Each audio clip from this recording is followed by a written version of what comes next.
Hello everyone, welcome back to Talking Reds, and it is game night again.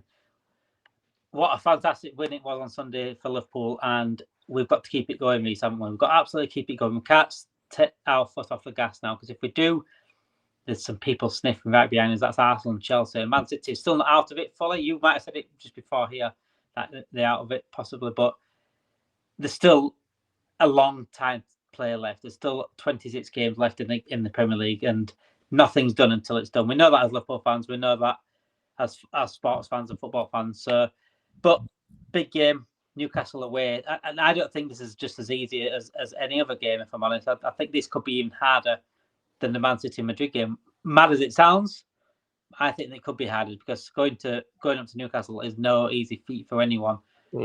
What is your are you worried at all about this game? Are you more excited about getting over and done with?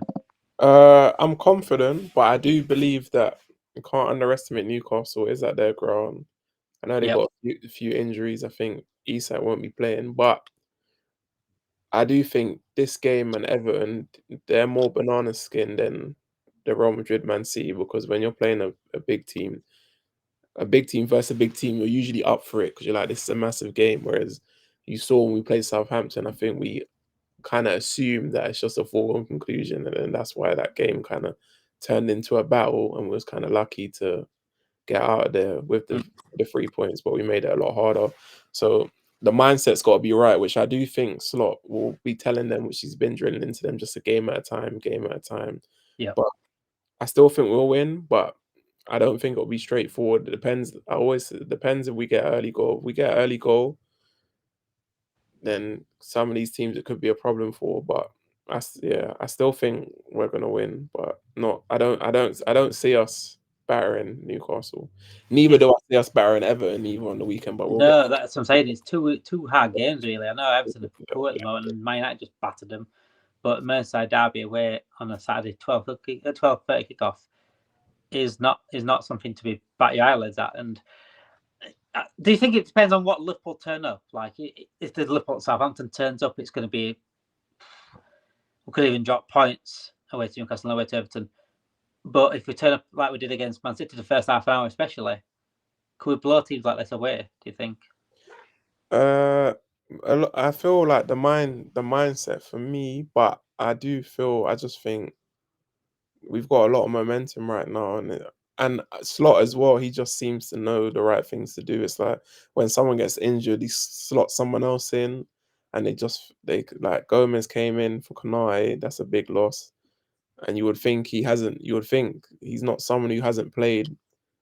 He's kind of been on the peripheral, on the outside of the squad for most of the season. But the way he come in, you would have thought he's been playing every week. So Yeah, I do definitely. think Slot's just keeping all the players on their toes. And even with Kwanzaa, he brought Kwanzaa in and he put him at right back for Trent and done a tactical to kind of stop Doku. So it's just the manager each and every day. I'm just trusting him more and more. And then I don't know if you saw his press. Did you see his press conference or what he was speaking about today? When they 115, yeah, I've seen that. they Yeah, tried to ask him about the Salah 1 year deal, and he reversed it, yeah, deflected onto yeah. Man City's 115 charges.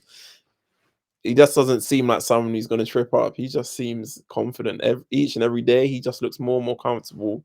The humor's coming out as well as the clever responses.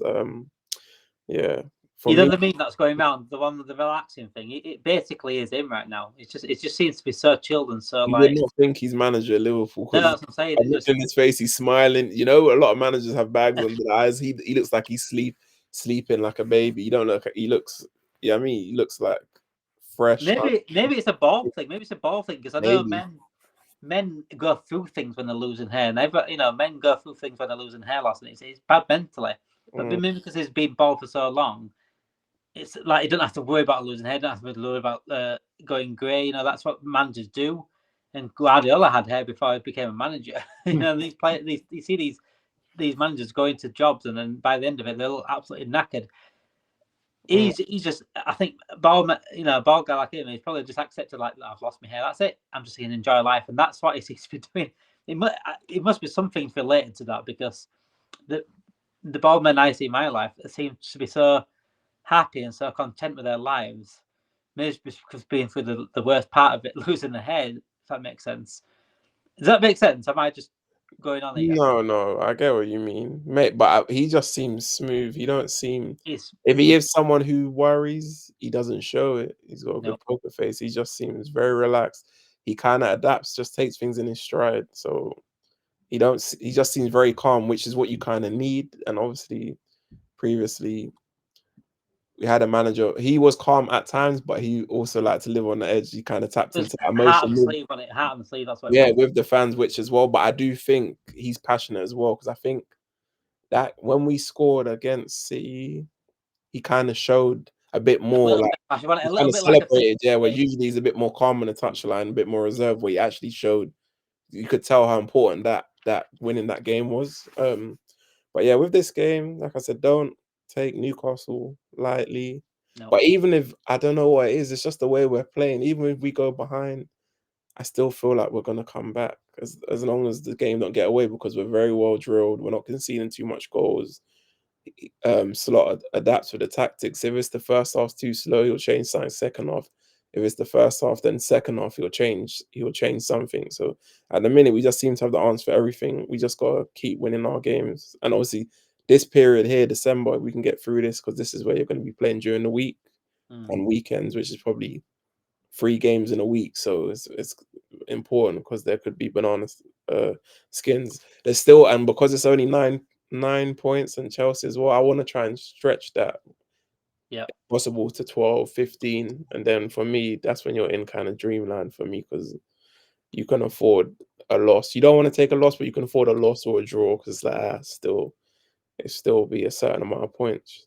This is the part of the year where it's going to test our resilience. It's going to test our squad depth. It's going to test Arne Slot's management of players and management of their game time. And Kanate's out now. Simicast's out for a little bit, but we've got some returns coming back. Diego Jota's close to return. Harvey Elliott's back in. Alisson Becker's coming back in. You know, Trent's back now fully, properly, and Conor Bradley's out again. But you know, how important are these players coming back? Like of Elliott, Jota coming back in. So important because it's a squad at the end of the day. Obviously, Trent is one of our key players to have him back. Alisson, key player, but I like that we haven't had to rush him back because of how No, well Keller has been. And I still feel, even if Ali's ready, keep Keller in for now. That's just me personally. He doesn't deserve to be dropped. So obviously, it was unfortunate Alisson getting injured, but the way he's playing, the way he's come in, no one's really said anything about Alisson, and it's funny with rival fans, you get like Arsenal moaning about any little injury they've had or when they played us, this one and that one. We've had Ali missing for how long? No one's mentioned that. yeah, We've had easy. Jota missing for how long? Trent was missing. Now Kanate is missing. We have our injuries too, but if you notice, we kind of just get on with it. But yeah, I think they're all going to play a part, and I'm over the moon that Elliott's back as well. Me too. I said this yesterday. I think now you've got 3 players you could potentially in that 10, or maybe 4 if you rotate it between the McAllister, Szoboszlai, Curtis, and Elliott.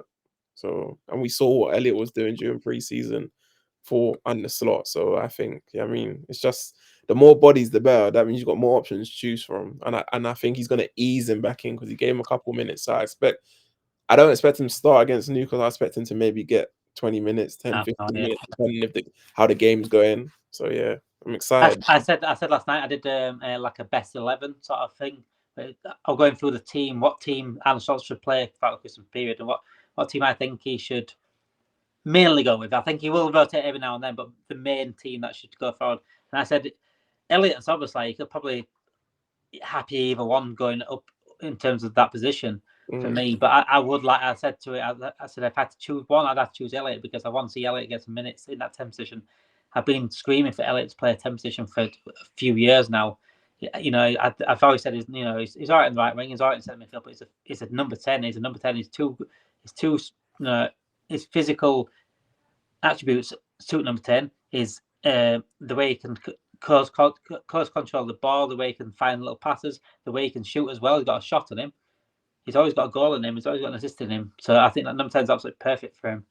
and I can't wait to see him properly, because we haven't seen him properly in this number 10 position under Arne Slot yet, because he got injured quite early on. Yeah. Not really seen it properly yet. There's only pre-season. Kind of saw him in the 10. Yeah, so we haven't really seen it properly yet, and it would be nice to see him come into a confident team as well. So it's not like there's no pressure on him coming in. No. Everyone else is performing. I think the pressure is mainly on Szoboszlai now to keep up his performances. Like against Man City, I thought Szoboszlai was fantastic against Man City. Yeah, he needs to keep that up. Otherwise, Elliott's on his toes now, and Elliott will take over him. Newcastle, they're a very weird side at the moment. They do play good football. They play, and they've got some cracking players.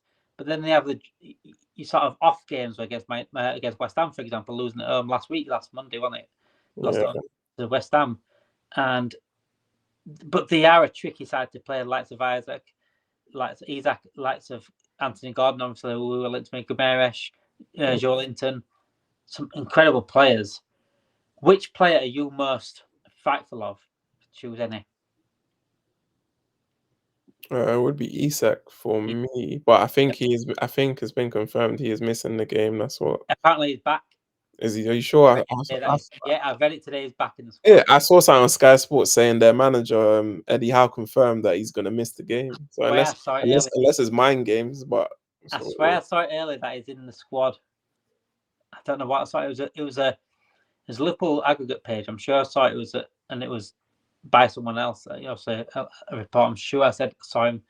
Either way, Bruno Guimaraes as well. Guimaraes is fantastic. Yeah. When he's playing well, and he's up for it.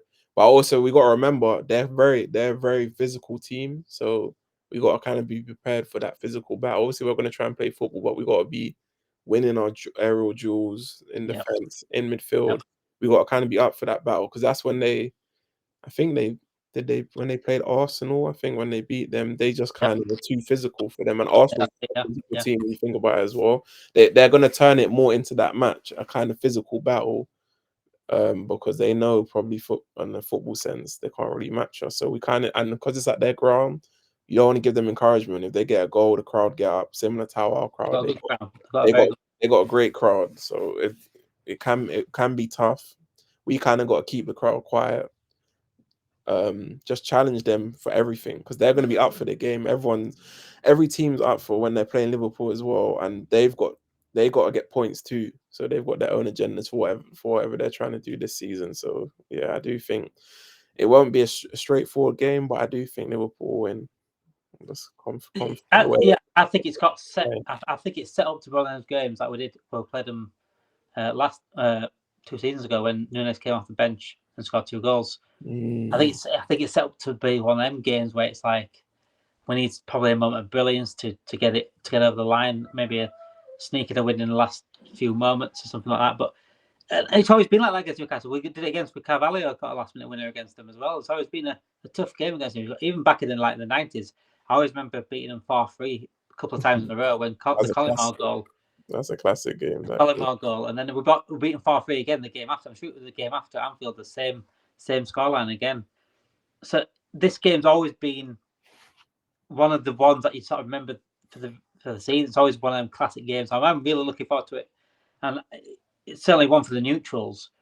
But I am slightly nervous just because I know what Newcastle are capable of. I know these players like Anthony Gordon and Isak, and even like Gomeresh and Joe Linton as well, can turn up and perform against a team like us. We did it against Arsenal. You just said it there. Did it against Arsenal, got the win against a stubborn Arsenal, and that's what I'm afraid of. But however, because we have got a cushion in the league, I know you can't take it for granted, but it's still a little bit easier for Easer. It's a bit, I feel eased knowing that I've got a cushion. In case we do drop a point or so, we've still got a little bit of a cushion. However, we need to keep this momentum going, don't we? How important is this momentum in this Christmas period right now? Because this is the part where games come thick and fast. Extremely important, because like I said, you got games probably 3 games a week now. It's the Christmas period as well, so it's a quick turnover. So Slot's gonna have to manage the squad and minutes. Everyone will probably get a lot of game time. We'll be rotating, and you gotta remember even though we're in a great position. If we were to lose and Arsenal and Chelsea win, that's 6 points. So all of a sudden, it's like you're letting the door back in. So even though we're still in a great position, I want to be further. I want to be further away. I like to think the team's thinking as well. Anyways, just take it one game at a time. But yeah, 100%. We gotta just keep, like I said, we just gotta keep winning our games. Hopefully, the teams around us continue to drop points because they are all playing each other. I think Chelsea and Tottenham are playing on the weekend, and then you got United and Arsenal tomorrow. So keep winning our games, and that, like I said, that Everton game is going to be a tough one as well because even though they lost to United, with it being a Merseyside derby and it's a 12:30 kickoff as well, that's the type of game that's a banana skin, and it's always Liverpool that be 12:30s. Because don't you think then it was ironic last weekend that there was no 12:30 game because Liverpool won, but as soon as it's back on, it's Liverpool. Played Friday night. Was it Friday night? They played Friday night, didn't they? Was it Friday night? You know the fix is in, but we just got to keep doing what we're doing because I like ruffling feathers. I like even the officials. They had tried to do a couple of things. They were trying to give certain things City and stuff, but they could see it weren't working. It didn't. It's not access. It's not happening. The momentum that we got around the club right now, the fans, the players, the coach, everything's just going in our way, and long may it continue. 3 questions, Rhys. 3 questions. So the first question, I'm going to go for 3 questions. So the first question is, which Newcastle player would you take at Liverpool right now? Ooh. Based on what you might think we need as well. Oh, let me think. There's a name I've got in mind, but let me think to see if I can think of any others. And for me, it's between two. I got an obvious name, but go on. Go on. The obvious name would have been Isak. That's the obvious name. Right. Yeah. Up front, just in terms. It's definitely 2 players and need one of them. Definitely 2 players for me. Midfield, maybe Bruno Guimaraes, because he could potentially play that 6 alongside Gravenberch, or he can be that backup to Gravenberch just in case he was to get injured. I think Gravenberch and Guimaraes would be a brilliant double pivot. Yeah. I think that'd be sensational and push McAllister forward potentially. He's got Zach again. Yeah. I'm going to be doing a stats talking stats episode this week about strikers and about our strikers, about our forwards, and do we need a striker personally, and does the stats say that we need a striker as well? Does it back up what we're seeing as well? Because Núñez does some good things. Jota obviously is injured a lot, which doesn't help, and it does score goals when he comes back, but the injuries sort of kill us a little bit in terms of Jota's availability. But is Núñez doing enough to be that striker? If that makes sense, or does he need someone like Isak to come in and say, look, this is the standard that we need in terms of goals, in terms of doing more in the forward positions? I think he's playing his part, like it's part of he's doing bits, yeah. That's what I'm saying. He's doing bits. I will give him credit for that. But obviously the goals, we'll have to see at the minute. At the minute, he's not getting enough goals, but he's doing what the manager's asking of him. So like I said, I'm kind of trying to reserve my views until the end of the season. If he has, we're playing like Diaz up front now. That says a lot. Well, yeah. For that game especially, that should kind of scream out a bit more. But like I said, there's still a long way in the season left, and he's, like I said, everyone seems to be playing their part. Obviously, we've just got to wait and see if the numbers add up when it comes to the end of the season. But I'm not gonna, for now, because I just think he needs to do more forward wise. He's doing brilliant like pressing and doing brilliant defending. He's doing a lot of brilliant defending recently. He's been getting back a lot for corners and getting involved in the tackles and stuff like that. But that's not what he is. You know what I'm saying? He needs to do more. I'm not just saying like goals, just more creative play up front, more involved in more of the forward play leading to goals, impossibly. There's certain things that he does do well. Is running past players, his runs. If he's not offside, that is, his runs are sensational. He just doesn't do enough of them and don't finish them well at the end of them most of the time. But all right, so that's question 1. So you take Guimaraes or Isak. I think Isak probably would the one. I do like Guimaraes, but I think I'd choose Isak now just because I know I would get a fucking good goal tally off him. if Salah goes, mate. We need some goals from somewhere else.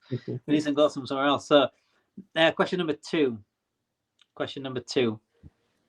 How would you compare going away to Newcastle as an opponent than what an opponent will come to Anfield? Is it quite similar? I think playing at Anfield and at St James's Park is quite similar because they have that 12th man where the fans get right behind the team. They're kind of cheering and screaming good things and bad things. Obviously, bad things to put the opposition off, but good things to get behind their team. And it's for the whole game. They got quite a big stadium similar to us as well. And I think their fans, there's quite a few things in common when it comes to Newcastle and Liverpool. Their fans are just as passionate as us. Obviously, they come from a city where most people will support Newcastle. They get right behind their team. Like I said, obviously we're doing better in the league, but if you take out where we are and where they are, there's quite a lot of similarities between Liverpool and Newcastle. And a lot of the time, like we've said previously in the past, Liverpool and Newcastle usually play out classic games. Obviously, ideally, we just want to come and get our points. We don't want none of that drama or the extra entertainment and stuff. But yeah, there's a lot.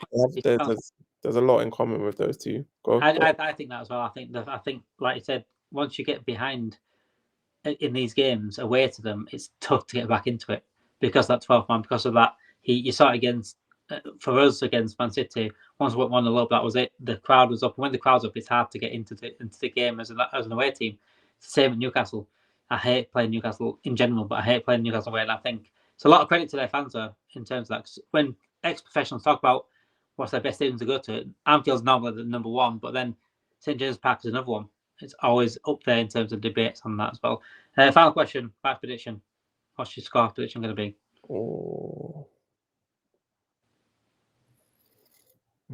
Tough one. It is a tough one. See, are we going to predict us to win every single game? If we look back at it, if we went to the start of the season, we're going to win every game. No. But then we go on to each individual match preview, we'll probably predict it to win. Yeah, no, that's true. Because obviously you want your team to win in it. But I still expect us at some point further down the line to drop some points. Because it's inevitable. I just hope by the time we do. Is it one of these games? Is it this game though? I'm going to say no. Only because I heard Isak's not playing. So I think there's an issue there with them scoring now for me. So I'm gonna say 2-0 Liverpool. I'm gonna go 2-1. I think it will be a scraper. Okay. I don't think I've got any more boxes left watching Liverpool this season, if I'm honest. So I'm gonna have to buy a new pack on Friday night. Always start. So yeah, thank you everyone for watching. Get your score predictions in the chat. Please like this video, subscribe to the channel, and get your notification bells on. We do daily content every single day on Liverpool. Fun content, not just boring, same old match previews, match reactions, match whatever. We do different kind of content every single day, talking quizzes, talking stats, best 11s, all sorts of things. We've got some more content coming up as well after this preview. Please get your notification bells on so it'll tell you when we've got content coming, and it'll also tell you when we're live as well. Thank you everyone for watching.